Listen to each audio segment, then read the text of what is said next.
Estava meditando sobre isso essa manhã, eu falei um pouco sobre isso, que, cara, há anos atrás, a única coisa que nós tínhamos era uma promessa.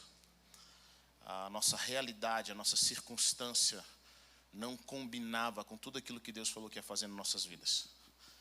Sabe, é como se fosse uma loucura, mas de alguma forma eu sabia que Deus iria fazer algo. Deus tinha colocado em nós uma esperança. E é sobre isso que eu quero falar hoje, é sobre esperança, esperança para o futuro. Eu quero falar sobre esperança. Nós estamos numa série sobre justiça. E semana passada eu falei sobre que Deus tem um chamado para nós sermos juízes e nós governarmos e aprendemos sobre a justiça de Deus, que é um tempo de nós amadurecermos como cristão. E um dos produtos da justiça divina é a esperança. Quando tem justiça, quando tem juízo, isso produz esperança. Por que muitas pessoas vivem sem esperança? Porque elas não acreditam, ou elas não vivenciaram a justiça. Toda vez que tem uma justiça, acontece na terra um alinhamento. As pessoas glorificam o nome de Deus. Uma das coisas que nós vamos ver no livro de Apocalipse é que as pessoas vão glorificar a Deus pelos seus justos juízos. Sabe, a terra louva a Deus pelos seus justos juízos. Quando os juízos de Deus vêm, ele produz um alinhamento, e esse alinhamento produz esperança. Os justos esperam com alegria aquilo que vai acontecer. E o Senhor tem falado no nosso coração sobre a esperança. A forma como nós nos comportamos no presente revela o tipo de esperança que nós carregamos. A forma como nós nos comportamos no presente revela o tipo de esperança que nós carregamos. Abra sua Bíblia comigo em 1 Tessalonicenses capítulo 1, versículo 2. Glória ao nome de Jesus. 1 Tessalonicenses capítulo 1, versículo 2. Quantos acharam aí, diga amém. Glória ao nome de Jesus. Obrigado, Jesus.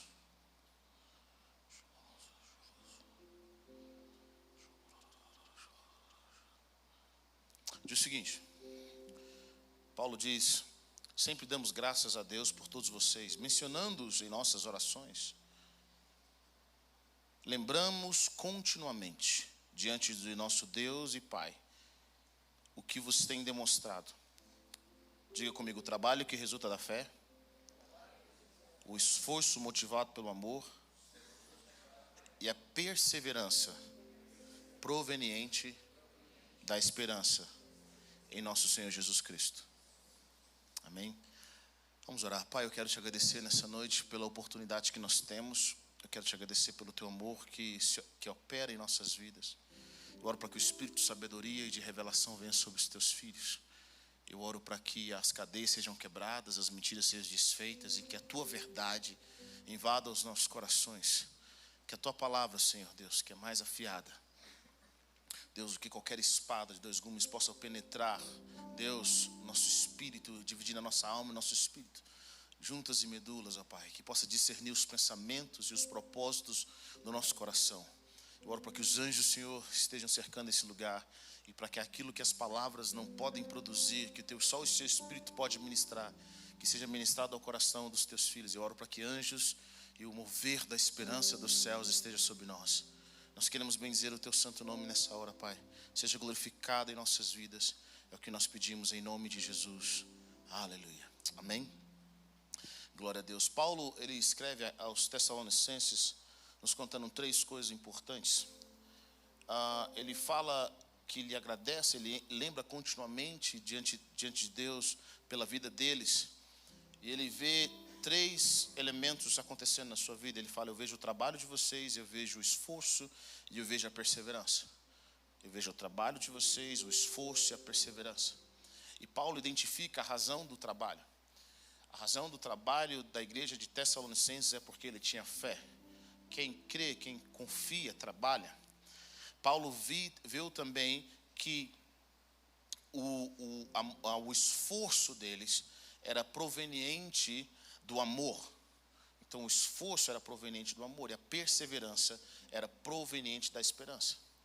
Não é à toa que Paulo usa isso daqui. Nós vemos em Coríntios que, no livro de Coríntios, que ele fala: sobram esses 3, a fé, a esperança e o amor. Ele sabia que esses 3 elementos eram extremamente importantes para a nossa jornada, para a nossa vivência na terra, para nós continuarmos a fazer o que nós somos chamados para fazer. Sabe, às vezes alguém deixou de trabalhar e o que fez com que ele deixasse de trabalhar é a falta de fé. Talvez você parou de fazer algo, você não faz mais como fazia antes, porque na realidade o problema não é o trabalho em si, mas é a fé. Você perdeu a fé. Você perdeu, você não confia mais, não tem credibilidade. Talvez o esforço que nós fazíamos antes, nós não fazemos esse esforço mais, não é porque você simplesmente está desanimado, mas aquele esforço é uma revelação de um amor que está se esfriando. Porque quem ama não faz cálculo. Quem ama não limita o esforço. Vocês estão comigo ou não? Sabe, eu não conheço nenhum pai que chega para os filhos e fala: olha, meu filho, você tem 10 anos e você gastou, o primeiro ano de vida seu, eu gastei não sei quantos mil de fralda, eu gastei com leite, eu gastei com assim, a minha atenção, eu estou cobrando pela hora de brincadeira que eu tive com você, R$50 a hora, assim, fazendo uma promoção, né? Eu estou descontando aqui aquela vez que você, sabe, que você não dormiu, que eu fiquei acordado, estou cobrando uma hora extra, então eu estou cobrando aqui de você R$10, você já me deve tanto. Ninguém faz isso. Nós nos esforçamos porque nós amamos. Às vezes, quando a coisa começa a ficar pesada demais, quando tudo começa a ficar meu, e você é esforçado, sabe, tudo é muito pesado, às vezes nós temos que refletir sobre o nível de amor que nós estamos tendo.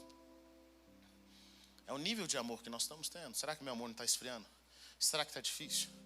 Sabe, quando você está apaixonado, quando você ama alguém, você não mede esforço. Sim ou não? Cadê os varões aqui, apaixonados? Você lembra? Você não tinha dinheiro. Você fazia loucura para ver a sua amada. É ou não é? Eu lembro que eu não tinha dinheiro, era aquela época, pelo menos, eu tinha que botar crédito no celular, eu não tinha dinheiro. O pouco dinheiro que eu tinha, eu botava crédito no meu celular e no celular da Raíssa. Queria conversar com ela, ligava dos Estados Unidos, eu falei: meu bem, vai para tal lugar, no Orelhão, eu estava nos Estados Unidos, eu vou ligar para você no Orelhão. Eu não media esforços. Quando você ama, você não mede esforço. Sabe? E esse é um sinal, querido. Eu quero que você entenda um sinal.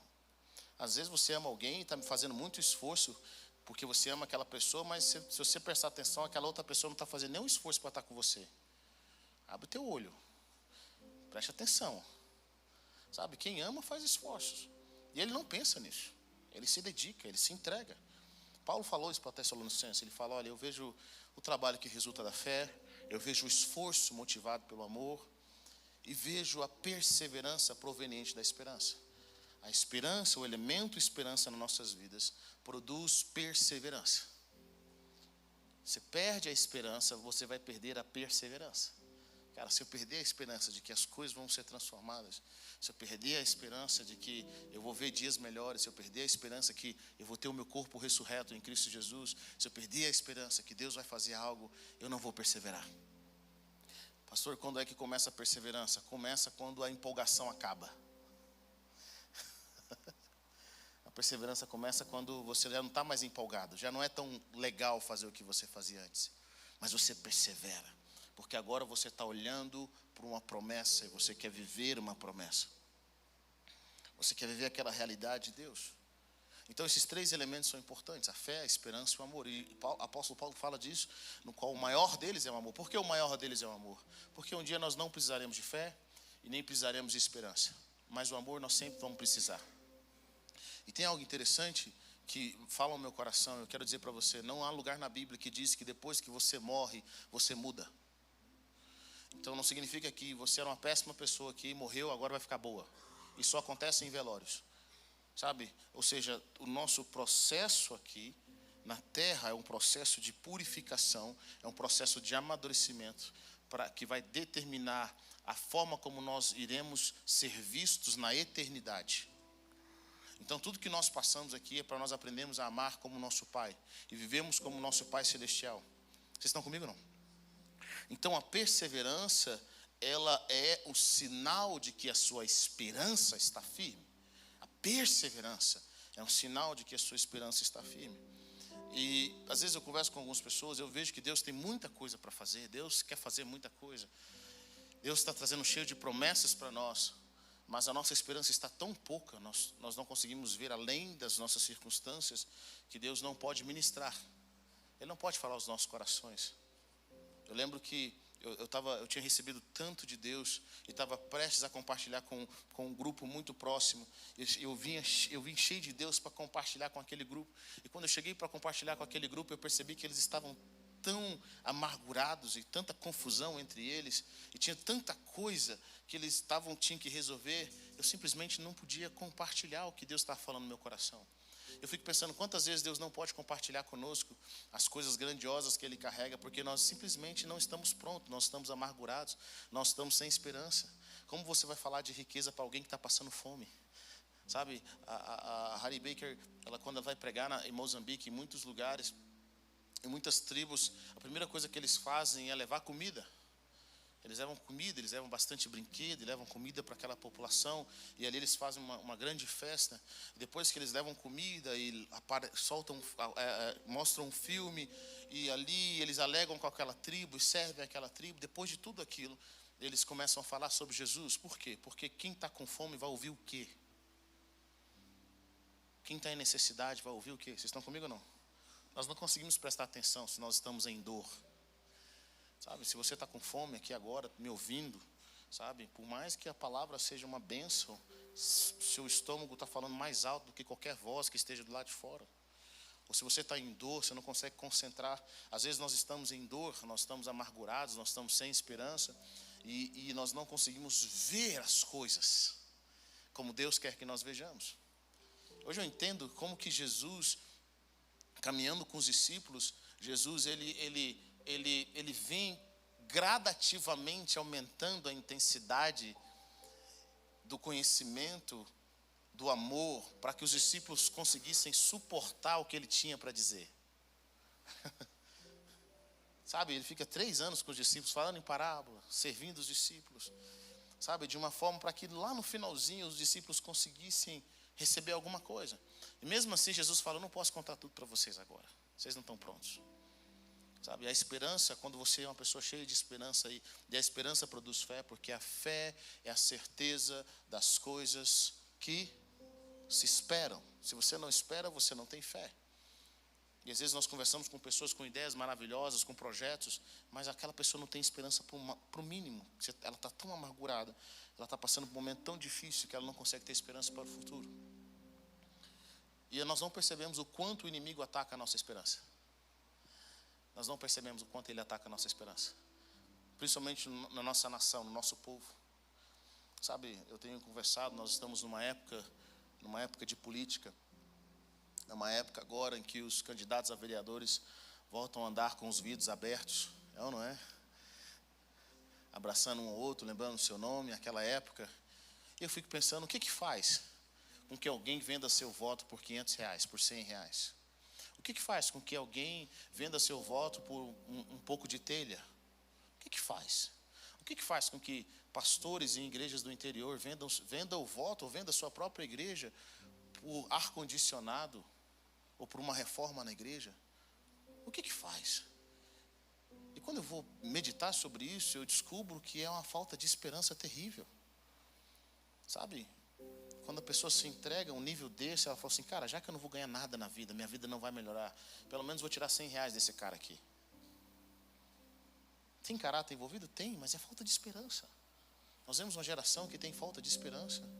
Sabe, quando eu vejo irmãs e irmãos que não valorizam quem eles são, sabe, que estão num relacionamento abusivo, egoísta, num relacionamento extremamente tóxico, e ainda assim aceitam aquilo, e eles não querem viver o novo, eles têm dificuldade em sair daquilo que eles sabem que faz mal. O que falta ali? Falta para mim esperança. Esperança de que dias melhores vão acontecer, que as coisas que Deus vai intervir no coração deles. Nós vemos uma geração sem esperança, as pessoas estão sem esperança, elas estão desesperançadas. E até mesmo igrejas, pastores, líderes, eles vivem uma vida, muitos deles que eu conheço, vivem uma vida desesperançada, amam a Deus, mas não acreditam que as coisas vão mudar. Pessoas que têm uma grande esperança, principalmente naquilo que Deus pode fazer, essas pessoas, elas são imbatíveis. Elas não aceitam qualquer coisa. Sabe, elas não aceitam qualquer coisa, elas não se dobram. Pessoas cheias de esperança, elas são cheias de fé. A esperança produz ao redor delas um ambiente impenetrável, onde elas não abrem mão dos seus valores e dos seus princípios, porque elas vivem o presente de olho no futuro. Sabe, o mundo foi transformado por homens e mulheres cheios de esperança. O mundo foi transformado por homens e mulheres cheios de esperança. Eu me pergunto se o apóstolo Paulo viu a nossa época. Se Pedro viu, se os discípulos, se aqueles que foram assassinados, foram mártires por causa de Cristo, não apenas viu a eternidade nos céus, mas será que eles conseguiram ver a nossa época? Será que eles viram o que nós estamos vivendo hoje? Sabe, por mais difícil que você ache naquilo que nós estamos vivendo, nos últimos 200 anos nós tivemos uma grande revolução mundial. Quantos aqui já agradeceram a Deus pela energia elétrica?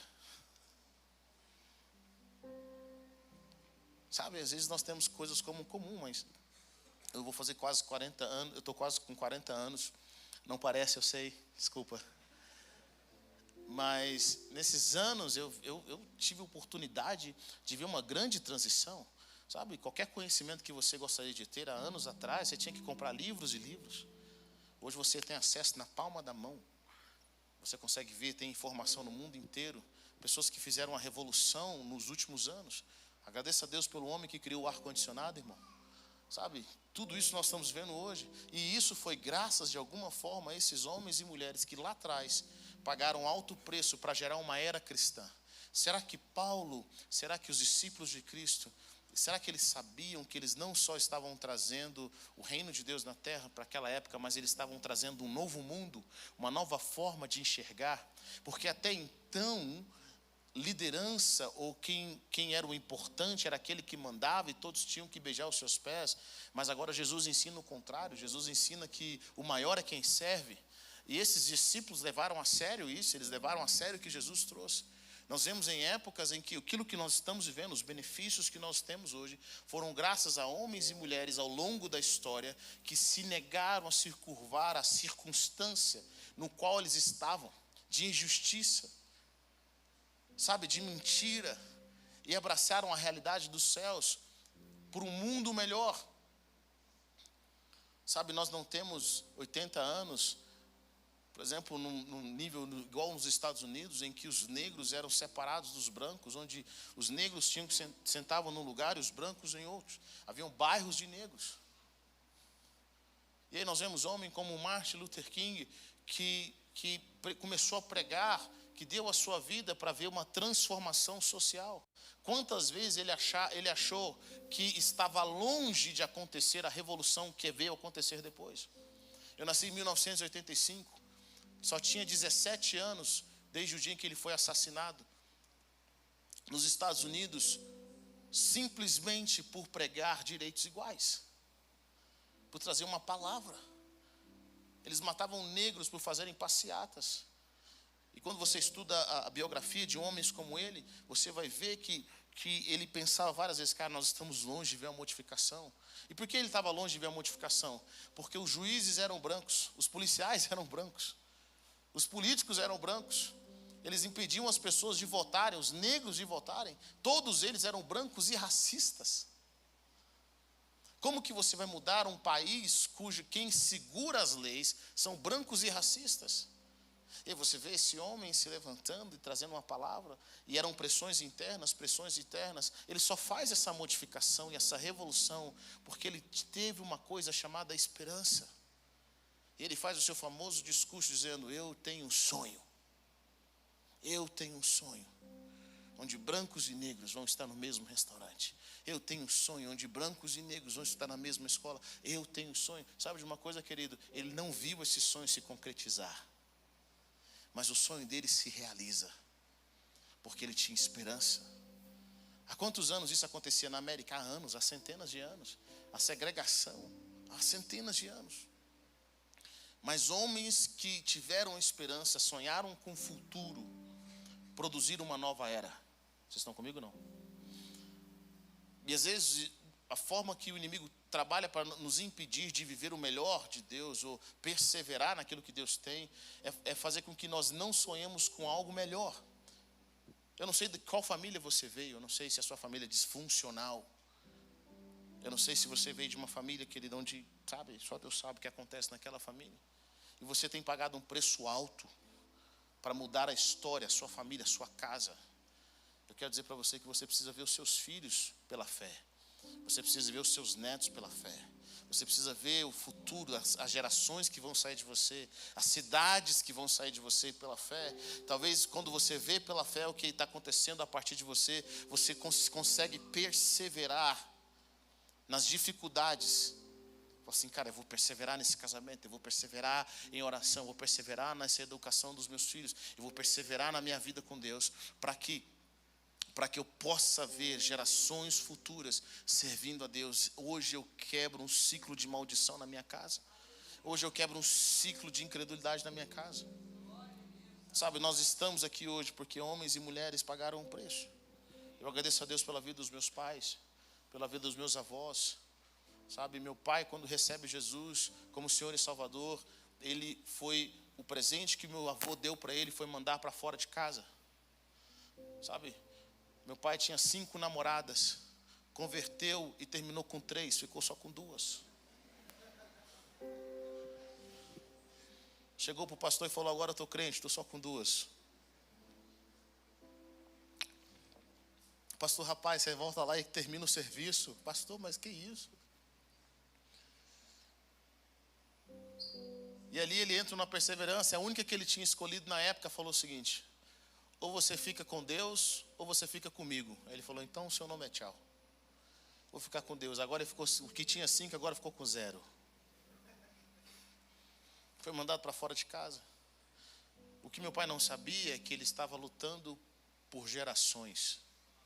A santificação dele estava lutando por gerações. Nós estamos aqui hoje graças a essa perseverança. Ele nunca imaginou na vida que um dia estaria em Goiânia. Ele nunca imaginou na vida que um dia teria 2 filhos. Hoje ele curte os seus netos. Ele nunca imaginou na vida o que Deus iria fazer pelo aquele ato de obediência que ele estava vendo naquele momento.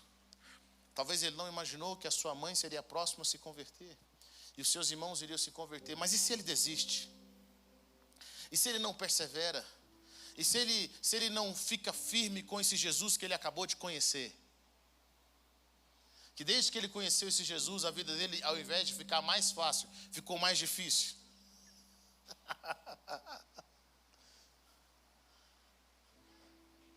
Eu gosto das histórias do meu pai. Ele fala, meu filho, eu sofri todos os tipos de abusos espirituais que você possa imaginar nas igrejas. Sabe, os meus líderes, eles usavam a minha fé de uma forma maligna. Muitos líderes fizeram isso comigo. Mas eu não desisti porque eu tinha um compromisso. Meu compromisso era com Deus. A promessa quem fez para mim foi Deus. Eu nunca desisti da igreja, nunca desisti de servir, nunca desisti de amar as pessoas. Sabe, a vida dele nunca foi fácil. E se ele desiste? Se ele fala, olha, sabe uma coisa, estou chateado, o irmão lá na igreja olhou com um cara diferente para mim, eu não volto mais na igreja. Não, ele perseverou. Meu pai chegou a momentos tão difíceis em que ele pensou que Deus era racista. Ele falou, não é possível. Até meu amigo que é branco foi batizado com o Espírito Santo primeiro que eu, e eu nada.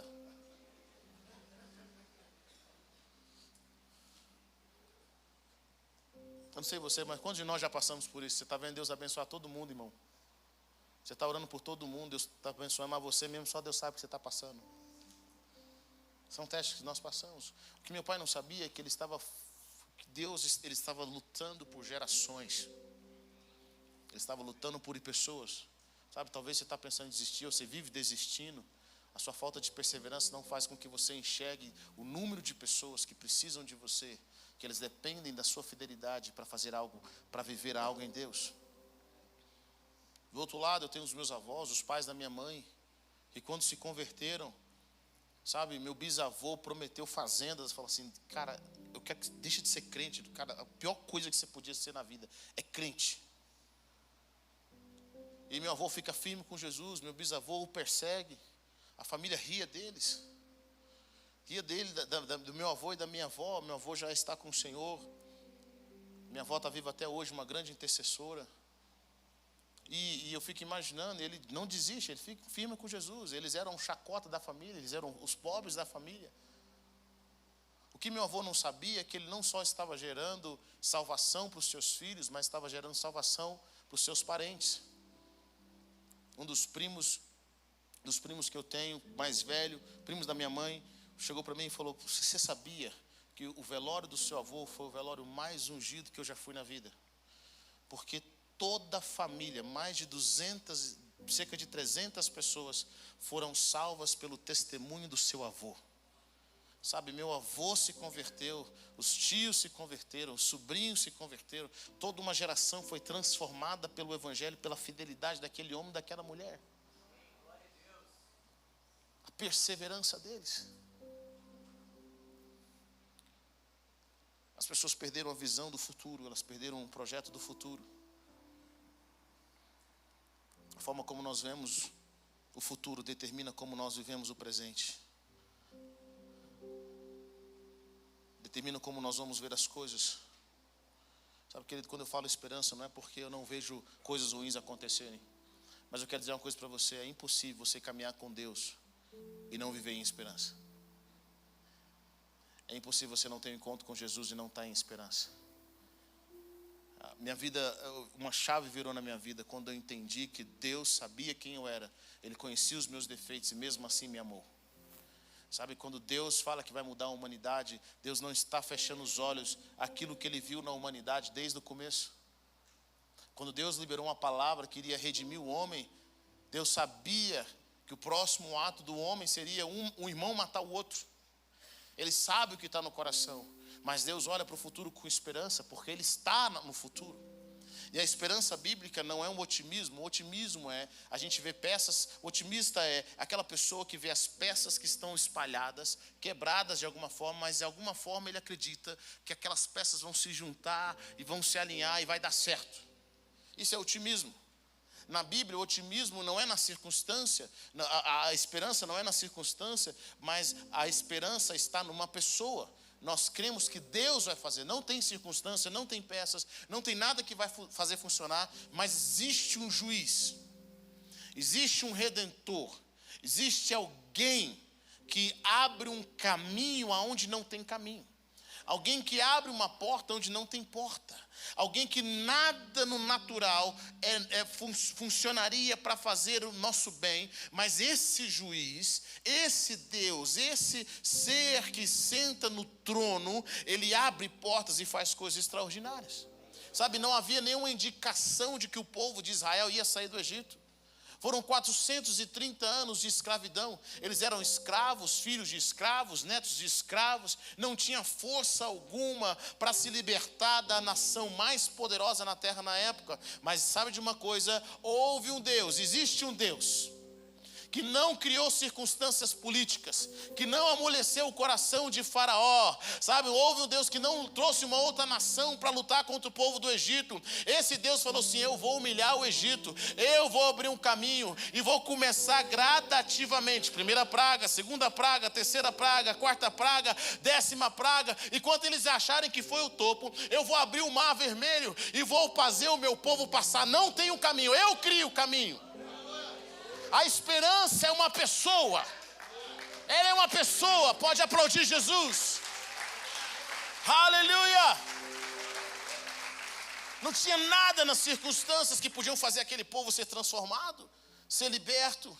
Eu amo aquela palavra que o Senhor dá. E o Senhor diz: olha, povo de Israel, vocês nunca mais verão o Egito.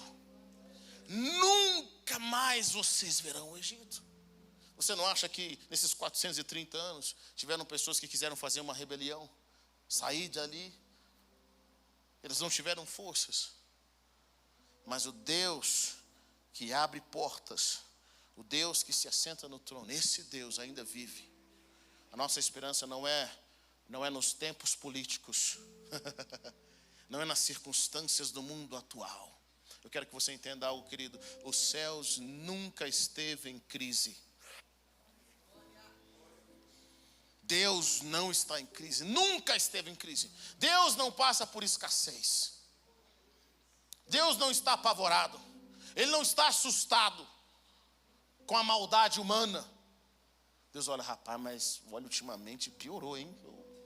sabia que podia chegar desse nível. Ele sabia, meu irmão. Ele soube desde o jardim do Éden. Ele soube desde a primeira oferta, quando Caim matou Abel. Mas ele olhou para o futuro e viu seus filhos lavados e remidos pelo sangue do Cordeiro. E viu, Deus sabe que um homem sem Deus pode fazer, mas Deus também sabe que um homem arrependido, cheio do Espírito Santo, também pode fazer. Ele sabe o que pode fazer em nós, e é onde a palavra de Deus fala: Cristo em vocês, a esperança de glória.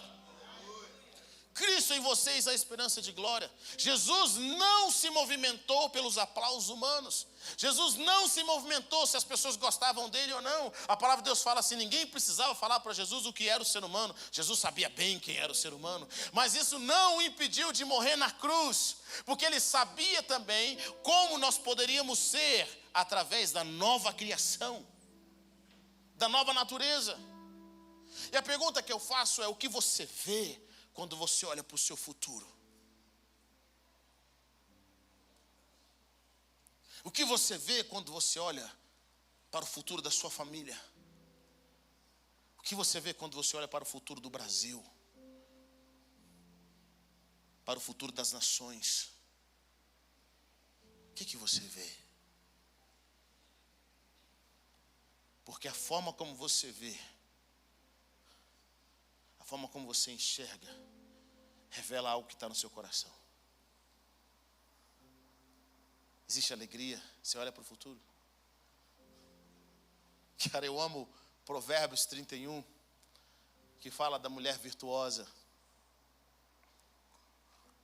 E tem uma passagem poderosa em Provérbios 31, dessa mulher que é respeitada, faz seu marido ser respeitado, levanta pela manhã e fim os trabalhos de casa, faz cobertas para a sua cama, veste de linho fino, de púrpura. Essa mulher faz muitos negócios, elas faz vestes de linhos e as vende, e fornece cintos aos comerciantes. Mas no versículo 25 diz algo poderoso: essa mulher virtuosa reveste-se de força e dignidade, e ela sorri diante do futuro. Ela olha para o futuro e sorri. Quando nós vivemos de acordo com aquilo que Deus tem para nós, quando nós vivemos no ambiente da glória de Deus, querido, eu não conheço ninguém no ambiente de glória que vive deprimido. Eu não conheço ninguém que está no ambiente da presença, do amor de Deus, que vive desesperançoso. É impossível, querido, simplesmente é impossível você viver no ambiente da presença de Deus e sair de lá desesperançoso. Pastor, mas você não conhece, você não sabe como é que as pessoas, sabe, eu sei que você quer me encorajar. Meu irmão, você acha que eu vivo aonde? Em Nárnia?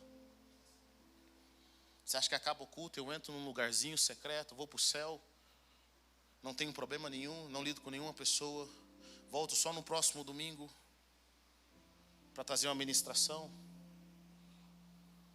Eu conheço pessoas, eu lido com elas há muitos anos. Eu lido com elas há muitos anos, é problema atrás de problema. Está parecendo um pastor que eu conheci, eu ouvi um pastor falando: vou te contar minha vida, eu saio de um problema, eu entro no outro problema. Eu saio daquele problema e entro no outro problema. Sabe, nós vivemos a realidade. O mundo está aí, nós vimos muitas coisas.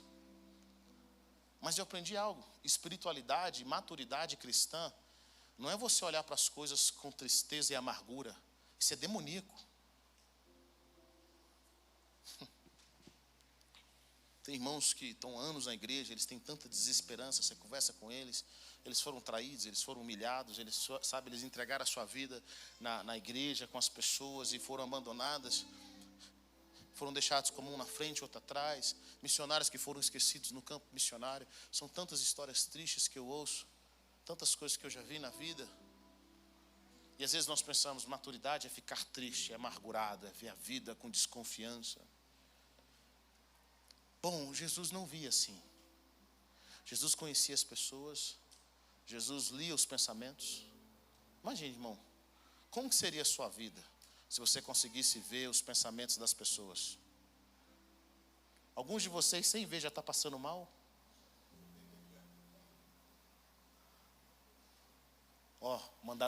Mandaram indireta para mim na internet. Nem está dormindo à noite. Jesus conhecia os pensamentos. Jesus conhecia o que os seus discípulos iriam fazer.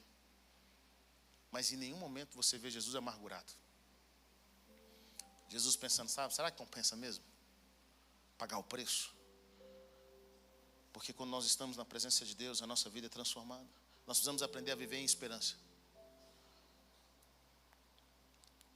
Nós vamos aprender a ver as coisas pela perspectiva dos céus. Se os céus não estão em crise, nós também não estamos. Sabe qual é a conversa no céu? Está consumado. O príncipe desse mundo já está julgado. Deixa eu falar uma coisa para você, não tem nada que o diabo possa fazer. Não tem nada que o diabo possa fazer. Nada, absolutamente nada, nada. Ele sabe disso.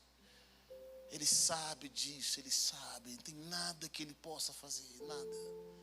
Nada que ele possa fazer para a vinda de Cristo, nada. Quando eu olho para o futuro, sabe o que eu vejo, irmão? Eu vejo um avivamento que está vindo. Eu vejo uma conversão dos pais aos filhos. Eu vejo uma modificação radical. Eu vejo uma igreja sem mancha, que não vai ter escândalos, pessoas que não vão se corromper por nada dessa terra, porque a esperança deles é no céu. Mas, pastor Heber, tantas coisas que aconteceram e fracassaram no passado, mas na nossa vez não. Na nossa vez não. Eu vejo um avivamento que vem sobre a terra. Eu vejo sinais e maravilhas acontecendo como na época de Jesus. Irmãos novos na fé vão andar sobre as águas. Sabe, pessoas que vão ver a glória de Deus como esse mundo nunca viu antes. Alguns anos atrás, um profeta trouxe uma palavra, um homem de Deus diz: eu vi 1 bilhão de jovens e homens e mulheres cheios do Espírito Santo, realizando sinais e maravilhas como esse mundo nunca viu.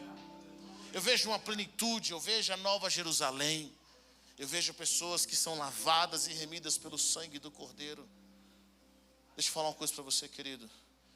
Os santos são o futuro. Nós somos o futuro. Uma nova criação em Cristo Jesus. Nós não vivemos em otimismo. Assim como nós, homens no passado, fizeram uma transformação. Em Hebreus capítulo 11, que fala sobre os heróis da fé, fala o seguinte: todos esses viveram pela fé e morreram sem receber o que tinha sido prometido. Viram-no de longe os saudaram, reconhecendo que eram estrangeiros e peregrinos na terra. Os que assim falam, mostram que estão buscando uma pátria. Talvez Paulo não imaginou, os apóstolos não imaginaram que o sangue que eles estavam vertendo por causa do Evangelho iria produzir um mundo novo ainda nessa época. Porque eles estavam de olho na ressurreição dos mortos, eles estavam de olho na eternidade. O que fez com que eles dessem as suas vidas é para receber na eternidade algo maior. Eu fico pensando sobre isso. Ele fala algo poderoso em uma das igrejas, na igreja de Corinto. Ele fala: olha, se a nossa esperança é apenas nessa vida, nós somos os mais dignos de pena.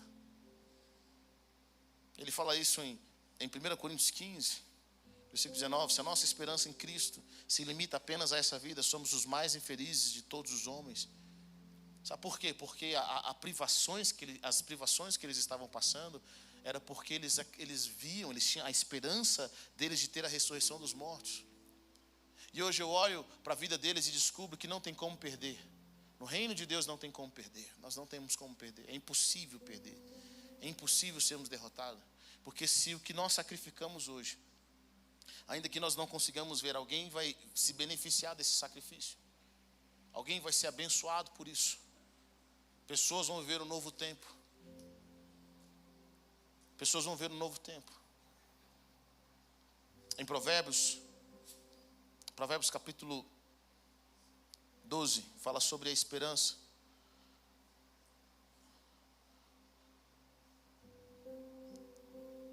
Provérbios capítulo 12 fala sobre a esperança.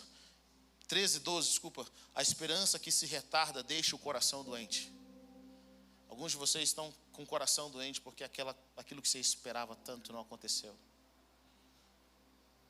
E é engraçado, o pastor Bill Jones fala algo poderoso sobre isso. Ele fala um coração doente, ou um coração que chora.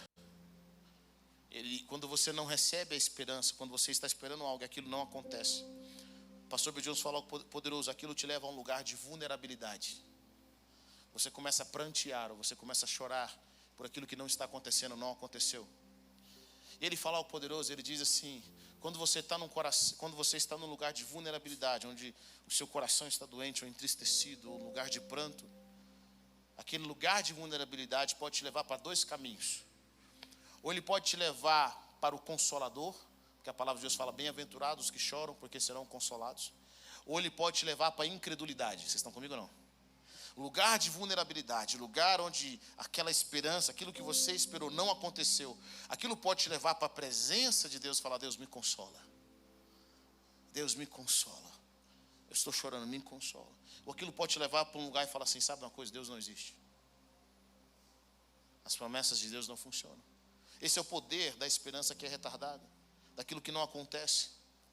Mas a Bíblia diz algo poderoso: mas o anseio satisfeito é a árvore da vida.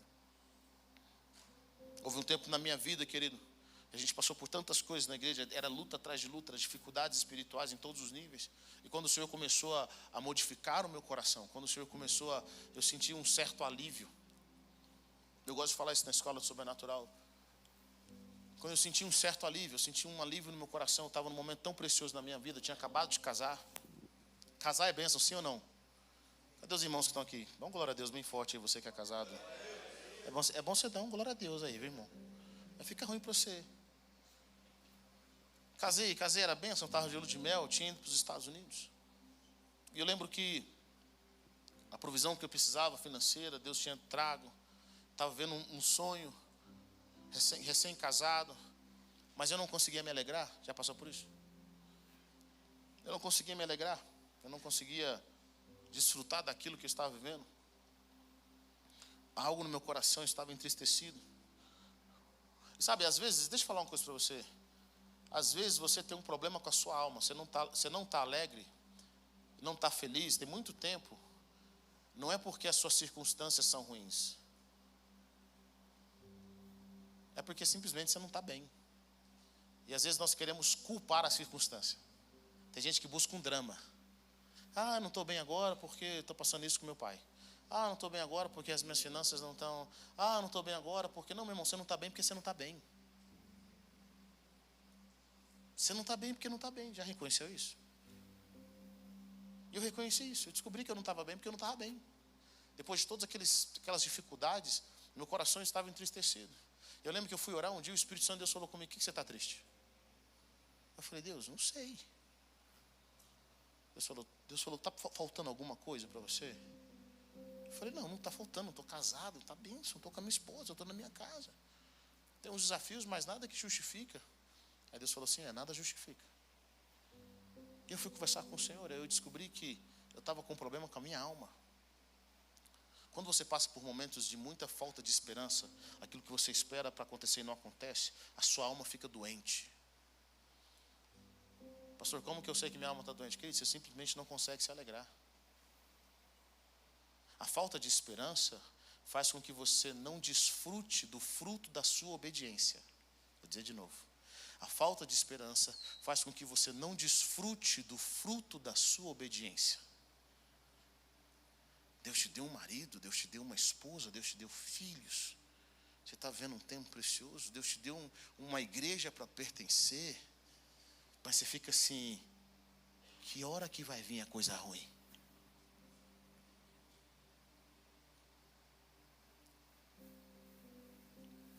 Que horas? Tá, eu estou sendo abençoado, mas que hora que vai vir a dor? Que momento? Isso é sinal de que o seu coração está sem esperança.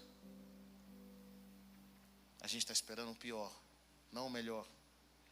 Tem gente esperando mais a vinda do anticristo do que a vida do próprio Cristo.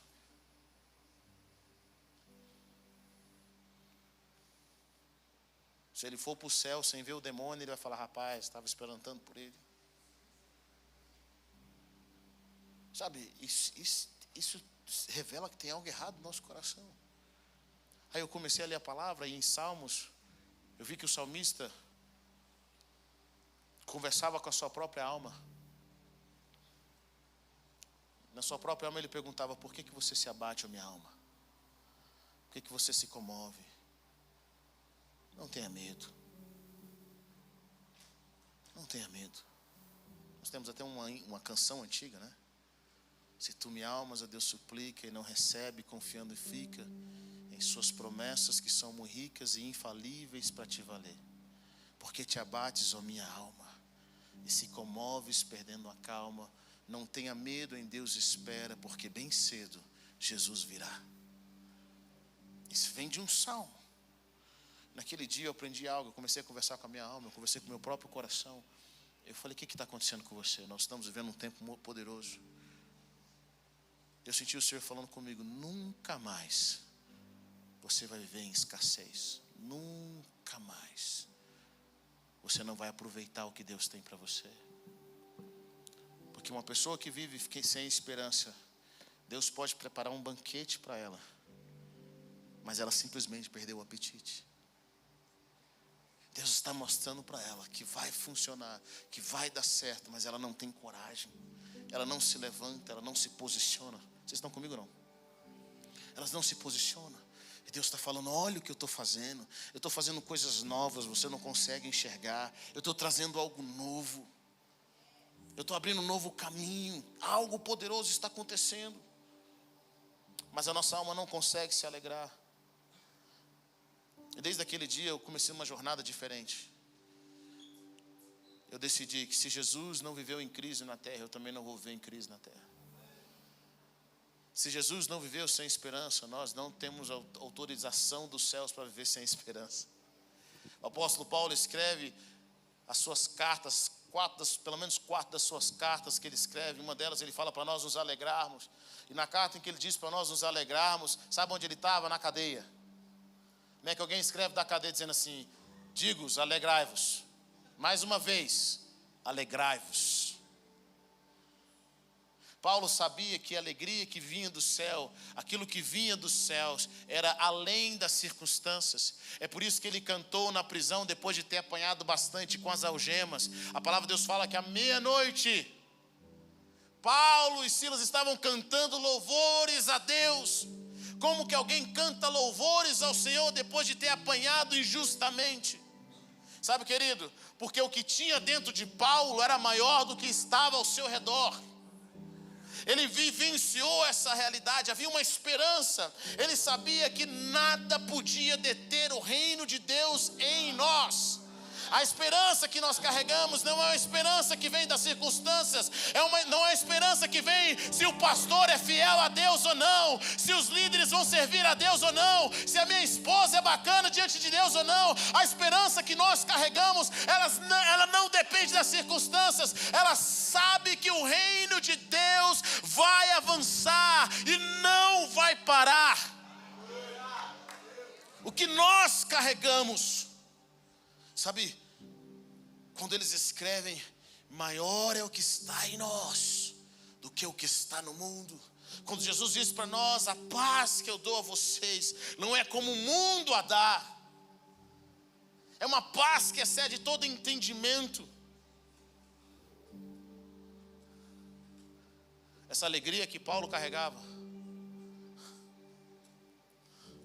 ele e seu companheiro, depois de tanta dor e sofrimento, é uma alegria que quebrou as cadeias.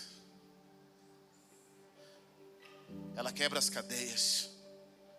Quando você está na presença de Deus e você vive não pela esperança do mundo, mas você vive pela esperança dos céus. Eu vi algo alguns anos atrás que modificou meu coração.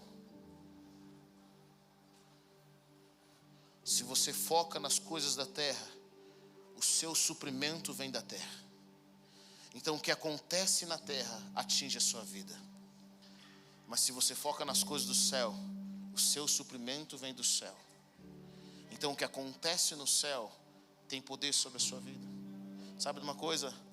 Quando não tinha pães e peixes, Jesus não olhou para a terra, porque a multiplicação não estava na terra.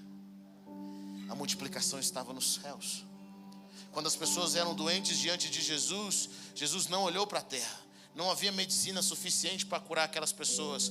Mas sabe de uma coisa? No céu não faltava cura. No céu não falta recursos.